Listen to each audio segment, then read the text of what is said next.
예, 이렇게 귀한 날에 저한테 중책을 주셔가지고 제가 부담이 많이 되네요. 꽃 구경들 많이 하셨어요? 네. 꽃이 벌써 지고 있더라고요. 근데 꽃이 진다고 너무 슬퍼하지 마세요. 꽃이 져야 열매를 맺습니다. 여러분의 그 청춘의 꽃이 져서 이 자녀의 열매를 맺으셨잖아요. 예, 꽃이 진다고 슬퍼하지 마시기 바랍니다. 제가 4월 초에 산에 올랐더니 진달래, 개나리를 비롯해서 온갖 꽃들이 만개 있더라고요. 길가에는 벚꽃들이 축제가 한창이었습니다. 나뭇가지 위에서 땅 밑에서 돋아난 파릇한 새싹들은 이 유언의 불길처럼 지금 온 산과 들판을 다 덮고 있지 않습니까? 봄이 펼치고 있는 이 신비로운 자연의 향연을 보면서 우리가 다시 한번 하나님의 그 위대하심, 놀라우신 솜씨를 감탄하지 않을 수 없는 것 같습니다. 그래서 제가 이런 봄에 피어나는 생명들을 보고 느낀 것은 이 생명들은 한순간에 태어나는 것이 아니구나. 그것을 깨달았습니다. 겨울이라는 긴 어둠의 터널을 통해서 겨울이라는 긴 어둠, 인고의 터널을 통해서 봄의 생명들이 태어난다는 것을 다시 한번 새삼스럽게 깨달았습니다. 이 기다림이 없이 태어나는 생명은 아무것도 없는 것 같아요.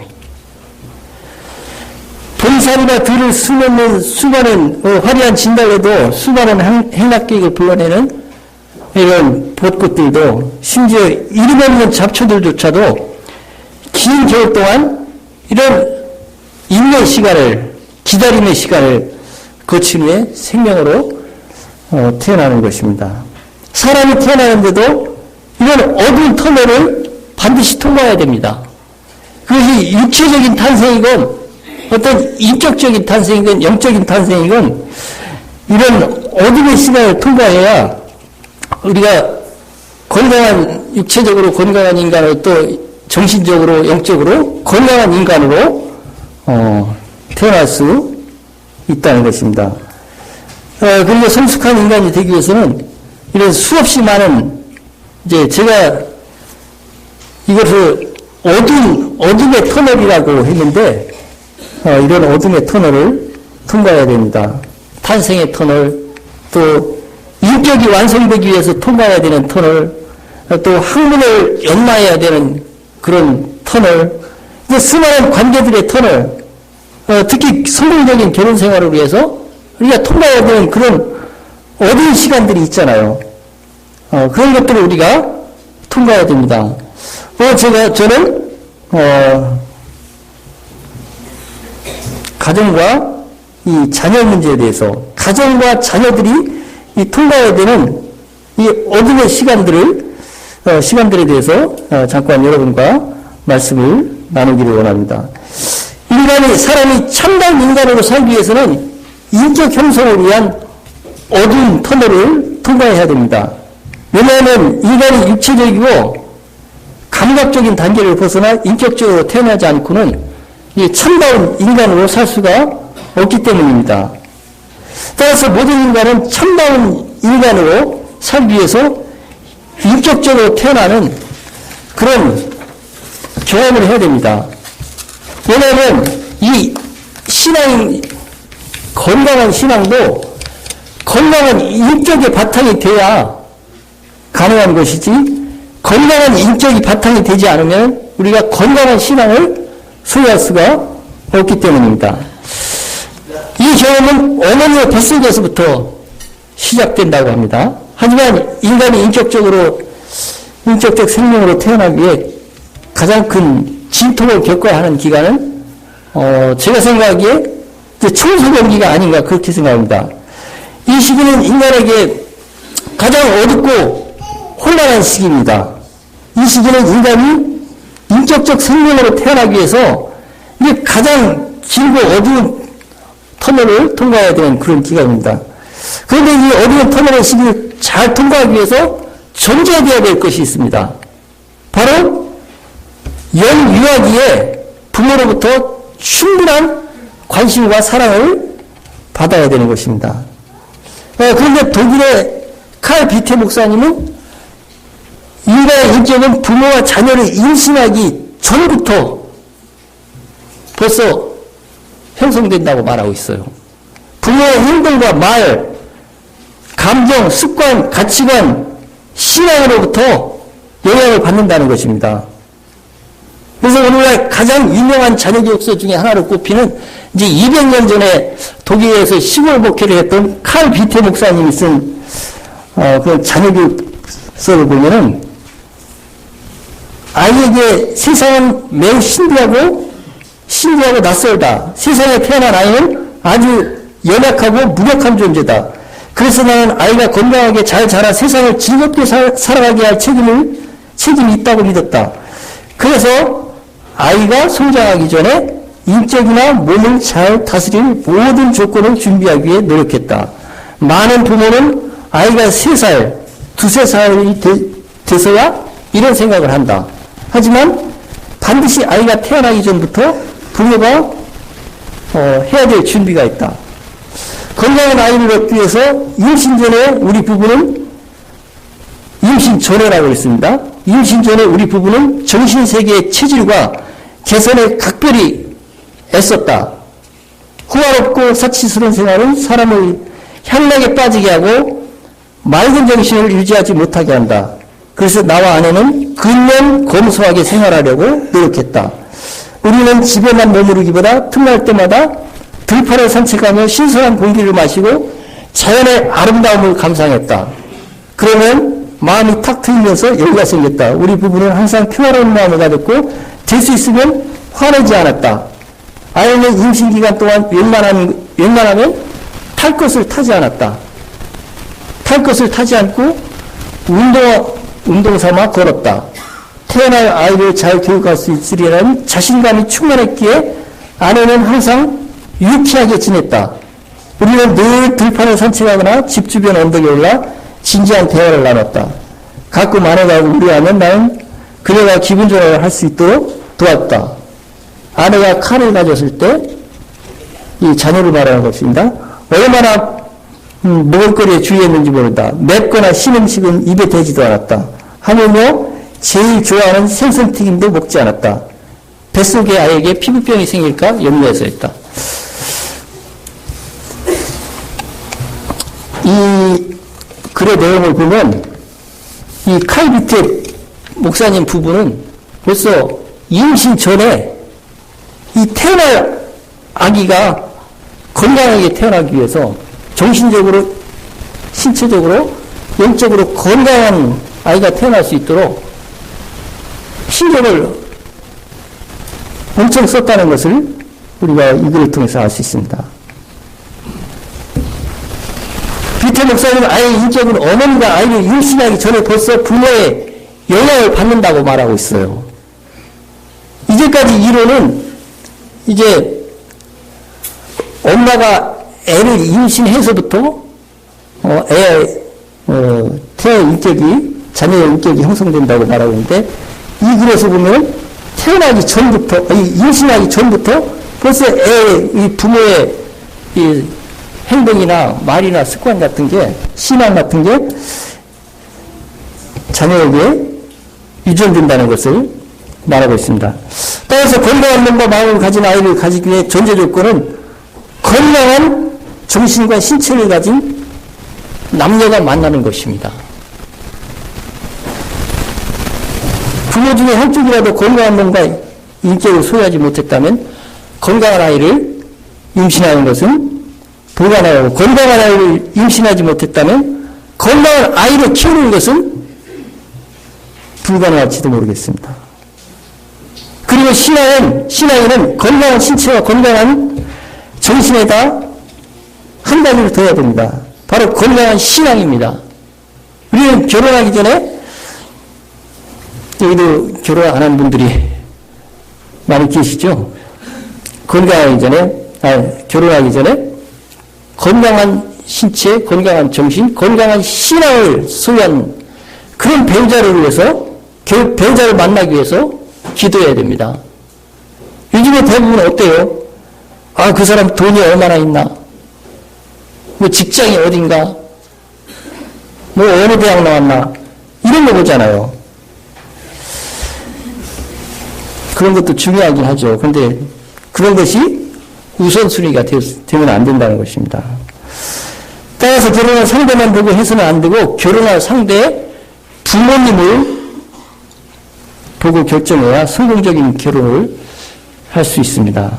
왜냐하면 건강한 부모 밑에서 자란 자녀만이 건강한 인격을 지닌 성인으로 성장할 수 있기 때문입니다. 그리고 성공적인 결혼이 성공적인 자녀 교육의 첫 번째 조건이 되는 것입니다. 하지만 성형 임신 전에 칼비테 목사님 부부와 같은 노력을 우리가 다 기울이지 못했다 할지라도 임신 후에라도 우리가 이런 노력을 포기해서는 안 됩니다. 우리가 깨달은 순간부터 최선을 다하는 것이죠. 그것이 바로 신앙인의 모습입니다. 우리 신앙인은 결코 포기해서는 안 되기 때문입니다. 보통 심리학자들은 인간이 어머니 뱃속에서 태어나 0세에서 5세까지 인간의 인격이 형성되는 시기라고 합니다. 그리고 어떤 사람은 7세까지를 얘기도 하고, 대부분의 심리학자는 이 시기에 사람의 기본적인 심성과 인격의 70%가 형성된다고 그래요. 이때 기본적인 인격이 형성되지 않으면 사춘기라는 인생의 가장 어두운 터널을 무사히 통과하기가 대단히 어려워지게 됩니다. 따라서 자녀를 키우는 부모님은 이 시기에 자녀에게 최대한의 관심과 사랑과 이해를 쏟아부어야 됩니다. 이 시기에 부모에게 충분한 관심과 이해, 사랑을 받지 못하면 여러 가지 인격적인 장애들이 나타나게 됩니다. 이때 생긴 장애는 사람이 평생토록 짊어져야 되는 그런 장애물, 인생의 짐이고 핸디캡이 되는 것입니다. 이 시기에 부모로부터 충분한 사랑과 관심을 받지 못한 사람들은 평생 동안 여러 가지 비정상적인 형태로 부모로부터 채우지 못한 관심과 사랑의 결핍을 채우려고 하게 되어 있습니다. 어떤 사람에게는 그것이 권력력으로 나타납니다. 이제 권력을 잡아서 다른 사람을 지배하려는 욕구로 나타나는 것입니다. 하지만 권력을 잡을 능력이 안 되는 사람은 자신보다 약한 사람에게 물리적인 폭력을 행사해서 이 자신의 이 결핍을 채우려고 하는 것입니다. 그러나 폭력을 휘두를 힘이 없거나 사회적 비난이 두려워서 이 움츠리고 있던 사람은 언제 이 폭력성이 나타나느냐면 결혼한 후에 나타납니다. 그 결혼한 후에 가정이란 이 폐쇄된 공간이 마련되면 다른 사람의 비난을 의식하지 않아도 되는 이런 공간에서 이제 잠기되어 있던 이 어머니로부터 부모로부터 받지 못해서 사랑과 관심을 받지 못해서 늘 결핍에 의해서 불만을 가지고 있던 이런 것들이 이제 가정에서 폭력성으로 나타나는 것입니다. 남자는 자기보다 힘이 약한 아내와 아이들에게 폭력을 행사하고 여자는 자녀들에게 폭력을 행사하는 거죠. 요즘에 여러분이 불행한 소식을 많이 듣잖아요. 뭐 애가 시끄럽게 울어서 뭐 창문 밖으로 던졌다느니 뭐 교회 헌금을 훔쳤다고 뭐 애를 빗자루 몽둥이로 뜯어서 미라로 만들어서 뭐 1년 가까이 다락방에다 놓고 있었던 사건. 또 애한테 밥을 주지 않아서 어린아이한테 말 안 듣는다고 밥을 주지 않아서 그냥 애가 삐쩍 말라서 완전히 기아 상태에서 죽은 그 누구 원형인가요? 네, 이런 일 이게 다 이제 폭력성이 가정 안에서의 폭력성이 나타나는 경우입니다. 두 아이에게 엄마를 빼앗긴 강간살인자 서진환이란 친구가 있습니다. 이 서진환은 역설적이게도 여놓고 쓸쓸한 엄마 때문에 상처를 받은 사람입니다. 서진환과 함께 유년 시절을 보낸 한 친구는 그에 대해서 이렇게 말하고 있어요. 엄마에 대한 애정이 큰 친구였어요. 아버지가 엄마를 때린다고 엄마가 불쌍하고 가엾다는 얘기를 종종 했습니다. 왜 도망가지 않고 그렇게 맞고 사는지 답답하다고 했고, 많은 아이들처럼 어린 시절 서진아는 엄마를 무척 사랑했습니다. 법원 판결문을 보면 서진아는 성장하면서 부모 및 주위 사람들에게 사랑과 관심과 심리적 지지를 받은 경험이 없이 애터리로 지내면서 고립감, 소외감, 피해의식을 느껴왔다고 적고 있습니다. 어떤 사람에게는 또 대인 기피증으로 나타납니다. 사람 만나기를 꺼려해서 집 밖에 나오지 않는 그런 사람들이 요즘에 많이 있어요. 뭐 컴퓨터 중독이 돼서 그런 친구들도 있지만, 이제 원인을 찾아 들어가면 이게 부부간에 문제가 있다는 것을 알 수 있습니다. 이제 우리 큰애 피터 배우는 어느 분이 계신데, 이분은 왜 기타를 배우느냐면, 이제 군대 갔다 온 아들이 방에서 나오질 않는 거예요. 그러니까 방에서 나오질 않으니까, 이제 엄마가 항상 이제 먹을 거를 방에다 이제 뒤밀어 주는 거예요. 왜 그런가 했더니 이게 우리 집사람 친구인데, 이제 왜 그런가 나중에 이제 알아봤더니, 이 부부 사이가 애를 키울 때 부부 사이가 무척 안 좋았다는 거예요. 그래서 이제 와서 이제 그 어머니가 이제 그때 애를 키울 때 부부 사이가 너무 안 좋았던 거에 대해서 이제 자책감을 갖고 이제 후회하는 그런 말을 하더라는 거예요. 이렇게 이제 어렸을 때 부모로부터 충분한 관심과 사랑을 받지 못하면 이 대인 기피증, 사람을 만나기를 싫어합니다. 또 어떤 사람은 과도한 자기 과시로 나타나기도 하고, 어떤 사람은 남의 말을 거절하지 못하는 예스맨으로 나타나기도 합니다. 남이 내가 거절하면은 다른 사람이 자기를 싫어할까봐 거절을 못합니다. 이런 사람 여러분 주위에서도 보셨죠? 어떤 사람은 폭식, 어떤 사람은 사람이나 일에 대한 과도한 집착, 막 일에 미친 사람들이 있잖아요. 우리나라 그런 사람 많죠.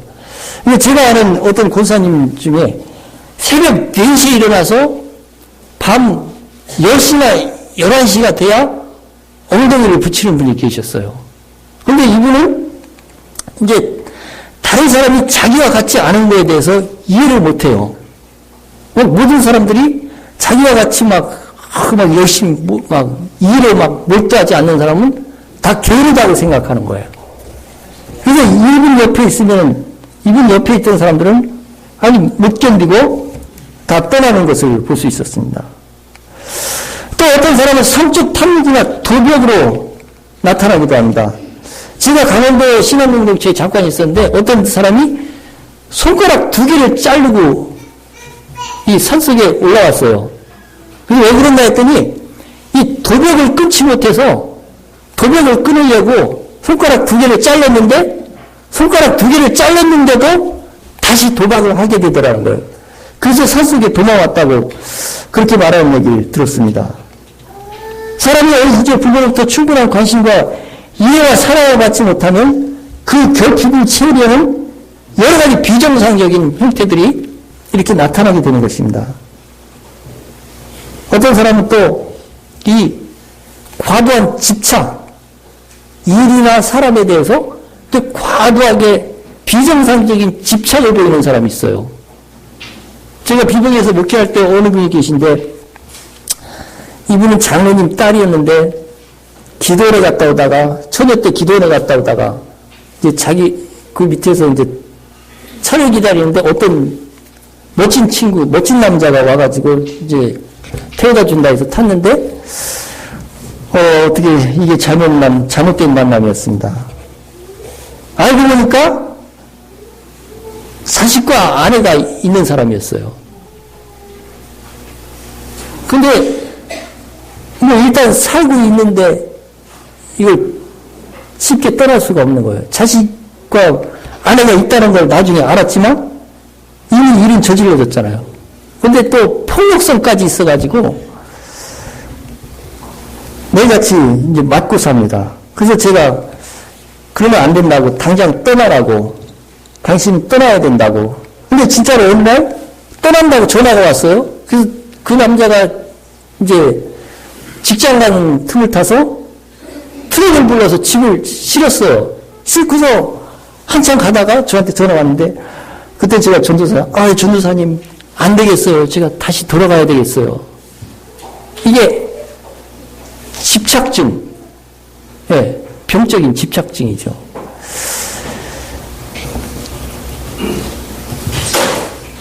우리가 어린 시절 자녀에게 충분한 관심과 사랑을 주지 않으면 이런 비정상적인 인간을 비정상적인 자녀로 만든다는 것을 우리가 다시 한번 명심하고 우리가 줄 수 있는 최대한의 사랑과 관심을 우리 자라나는 자녀들에게 베풀어야 되겠습니다. 따라서 어린 자녀들을 키우는 부모들은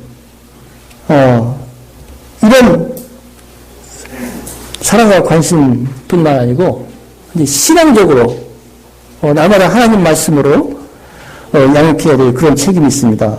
그리고 하나님 말씀으로 올바른 훈계를 해야 됩니다. 이 주부에 보니까 자녀를 올바르게 징계하는 이게 나와서 저는 징계에 대해서는 얘기를 하지 않겠습니다. 나중에 끝나시고 이걸 읽어보시기 바랍니다. 그러나 자녀의 관심과 사랑과 이해를 주기 전에 존재해야 할 것은 어린 자녀에게 이제 부모가 화목한 모습을 보이는 것입니다. 화목하고 진실된 모습을 보이는 것입니다. 우리가 아무리 자녀에게 사랑과 관심을 준다 할지라도 부부가 모범을 보이지 못하면은 우리가 자녀에게 주는 사랑과 관심은 오히려 역효과를 낼 수가 있어요. 반감될 수가 있고 어떤 면에서는 역효과를 발휘할 수가 있어요. 그래서 우리는 부모로서 자녀에게 인격적으로 신앙적으로 항상 모범을 보이기 위해서 노력해야 된다는 것을 여러분에게 말씀드리고 싶습니다. 아무리 자녀의 관심과 사랑과 이해를 준다 해도 부모가 자녀 앞에서 자주 다투는 모습을 보인다면 이것은 자녀 교육을 망치는 일입니다. 자녀 앞에서 거짓말을 해서도 안 됩니다. 불성실하고 게으른 모습을 보여서도 안 됩니다. 그리고 다른 사람들을 존경하는 모습을 보이지 않는다면 우리 자녀에게 쏘는 관심과 이해와 사랑은 별 효과를 나타내지 못할 수도 있습니다. 따라서 부모는 우리 자녀에게 부모로서 관심과 사랑을 베풀기 전에 먼저 인격적인 모범을 보여야 됩니다. 이것이 자녀 교육의 출발점입니다. 어떤 사람은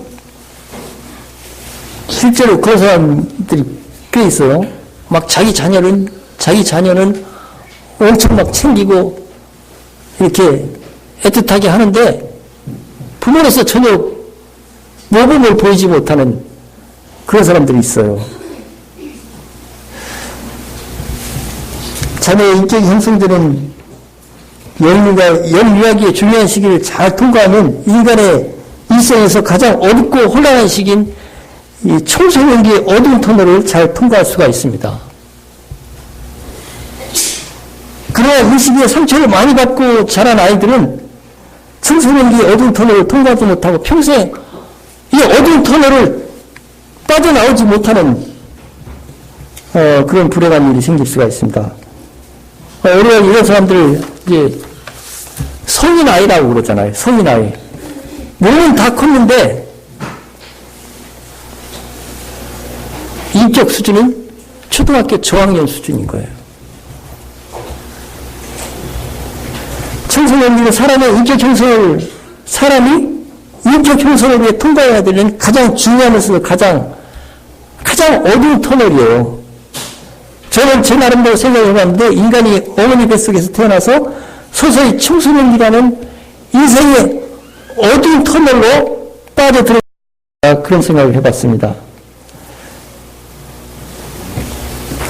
그러나 누구나 이 터널을 빠져나오는 것은 아니라는 사실을 알아야 된다. 영이야기 청소년기를 영이야기를 건강하게 보낸 친구들만이 청소년기에 이 어두운 터널을 빠져나올 수가 있어요. 영이야기의 부모와 이 밀착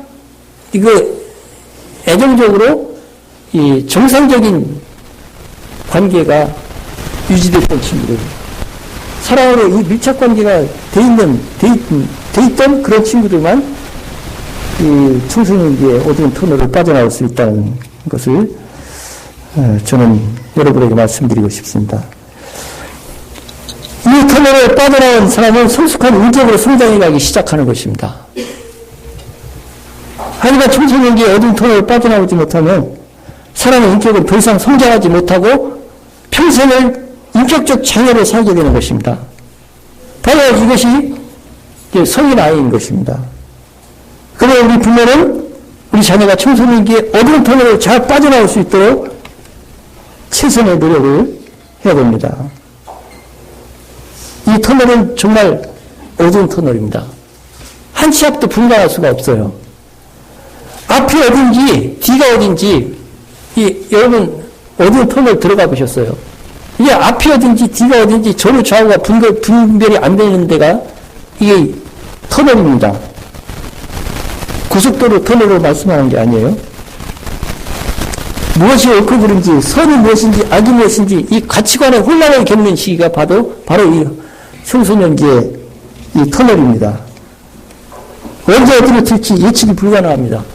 감정 기복이 심해서 금방 웃었다 울었다 화를 냈다 종잡을 수가 없습니다. 자녀가 성장한 부모님이나 현재 자녀를 키우고 계신 부모님들은 한번 생각해 보십시오. 청소년기의 자녀를 키우기가 얼마나 힘듭니까? 또 자녀들이 얼마나 말을 안 듣습니까? 유럽에서 나와 말을 배우기 시작하면 벌써 자기 고집을 부리기 시작하잖아요. 그리고 그것이 청소년기로 가면서 점점 심해져서 이 본격적인 사춘기에 접어들면 이 통제가 불가능해요. 성경 이야기에 이런 터널을 잘 통과한 친구라 할지라도 이 청소년기의 어두운 터널에 빠져 방황하는 경우도 볼 수가 있습니다. 이때 부모가 어린 시절 자녀에게 보였던 변함없는 관심과 사랑을 보인다면 우리 자녀들은 이 어두운 터널에서 잘 빠져나올 수가 있어요. 그러나 부모의 지나친 잔소리나 간섭은 우리 청소년들을 더 어렵게 할 뿐입니다. 이 시기는 부모가 잔소리나 간섭을 하면 할수록 이 자꾸 빗나가게 돼 있어요. 그래서 잔소리를 들 수 있으면 줄여야 됩니다. 훈계도 최소한으로 줄여야 됩니다. 공부를 하라고 하면 공부가 전부냐고 대들잖아요.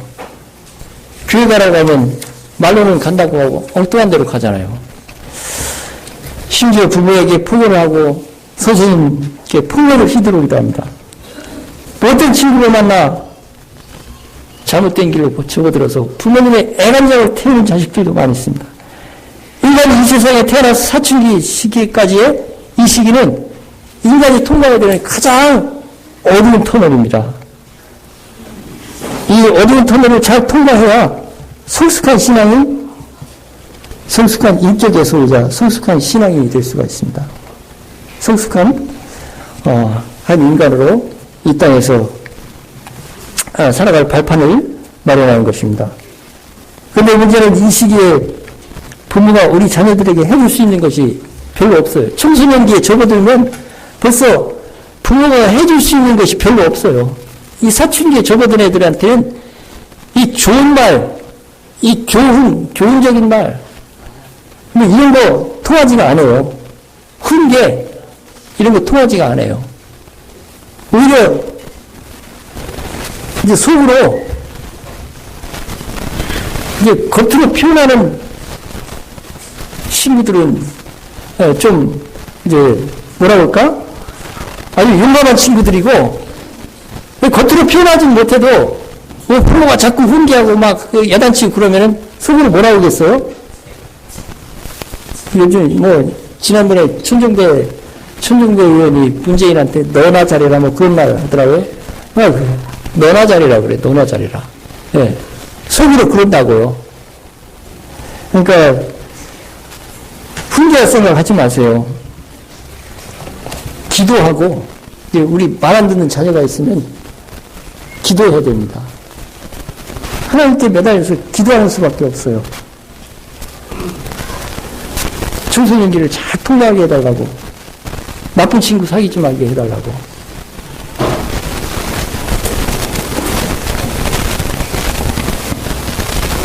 우리 자녀들의 청소년은 그동안 부모로부터 받은 상처를 치유받는 시간이 되어야 됩니다. 부모가 청소년기의 자녀들과 싸우는 것은 절대 안 됩니다. 부모가 해야 될 일은, 얘가 이 청소년기에 접어들기까지 내가 얘한테 어떻게 했나, 그거를 잘, 반추하셔서, 이 잘못을, 그동안에 잘못한 것들에 대해서, 상처를 준 것들에 대해서, 이제 사과하고 용서받는 길밖에 없는 것 같아요. 그래야 이제 마음이 부모로부터 받은 상처로부터 얘가 해방돼야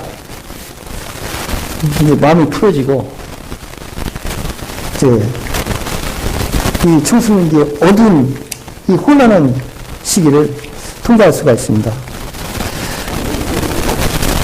절대 청소년기의 자녀들과 싸우지 마시기 바랍니다.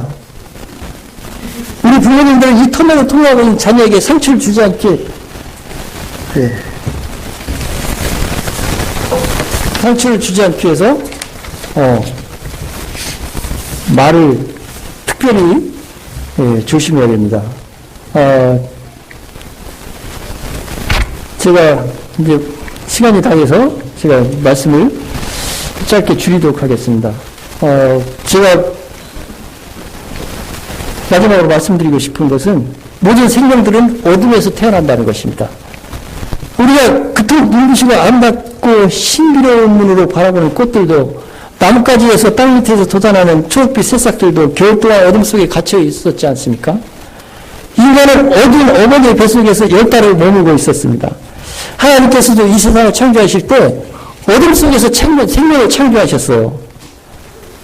오늘 말씀과 같이 창세기 1장 2절 말씀과 같이 2절 하반절 말씀에 흑암이 깊은 위에 있고 하나님의 신은 수면에 운행하시니라고 말씀하셨습니다. 하나님이 흑암을 걷어내시고 흑암 속에 있는 생명들을 빛으로 이끌어내셨습니다. 따라서 어둠은 절망이 아니고 희망입니다. 어둠 속에는 생명의 씨앗이 숨쉬고 있습니다. 생명이 있는 곳에는 희망이 있습니다. 그러므로 우리는 어둠 속에서 절망을 보는 것이 아니고 희망을 봐야 됩니다. 어둠에서 희망을 보는 사람만이 생명을 살아갈 수가 있습니다. 어둠 속에 있는 생명은 빛을 통해서만, 사랑을 통해서만 빛으로 나올 수 있습니다. 우리 자녀가 비록 희망이라는 눈꽃만치도 찾아볼 수 없는 그런 절망 그 자체라 할지라도 결코 포기해서는 안 됩니다. 주님의 사랑으로 끝까지 사랑하고 인내하며 기다려야 됩니다.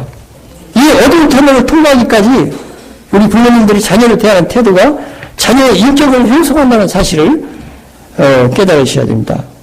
이것이 어린 자녀와 청소년들이 자녀를 키우는 우리 부모들의 희망이고 믿음이어야 됩니다. 희망은 사랑의 원천입니다. 희망이 없다면 어쩌면 사랑도 불가능할지도 모르겠습니다. 막내 아들이 언젠가는 개과천선을 위한 희망, 공부 못하는 제자가 언젠가는 공부를 잘하려는 희망을 가지고 인내하면서 교사가 계속 가르치잖아요. 또 말단지구에 있는 친구가 언젠가는 승진하려는 희망, 박봉을 받고 힘든 노동하는 비정규직 노동자가 언젠가는 정규직 노동자가 되리라는 희망 때문에 하루하루 견디면서 직장에서 일을 하고 있잖아요. 희망 때문에 다른 사람을 사랑하는지도 모르겠습니다. 주님이 자신을 3번이나 부인한 베드로를 끝까지 사랑하셨던 그 사람도 어쩌면 베드로에게 희망을 포기하지 않으셨기 때문인지도 모르겠습니다. 희망이 사랑의 원천이라면 사랑은 죄로 어두워지고 죄로 죽은 인간의 영혼을 부활시키는 하나님의 능력입니다. 따라서 죄로 망가진 인간이라 할지라도 희망을 포기하지 않는다면 사랑의 힘으로 부활의 기적을 맛볼 수가 있습니다.